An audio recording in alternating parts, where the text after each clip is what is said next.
अस्सलाम वालेकुम दोस्तों। यहाँ पर जी मेरा गांव में जो है ना, मेरा कज़न यहाँ पे किचन गार्डनिंग कर रहे हैं।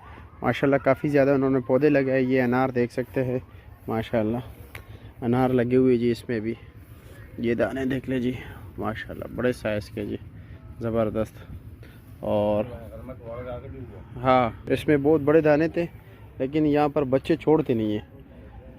ये देख रहे जी माशाल्लाह। और उस तरफ भी है माशाल्लाह, ये भी फुल है। ये वाला पौधा भी बिल्कुल फुल बाई फुल है जिस तरह आप देख रहे जी।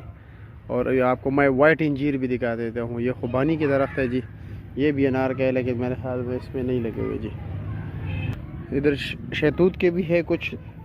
और ये मैं आपको वाइट इंजीर दिखाऊँ ज़रा, ये लो जी, इसमें काफ़ी ज़्यादा इंजीर लगे हुए जिस तरह के आप देख रहे। ये देखो माशाल्लाह,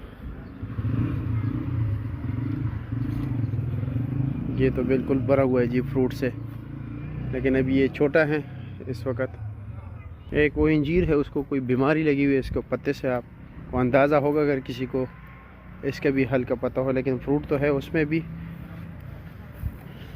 ये देखे जी, ये लो, इसमें कुछ दाने तैयार भी हैं इंजीर के। ये लो, इसके साइज़ छोटा है ज़रा।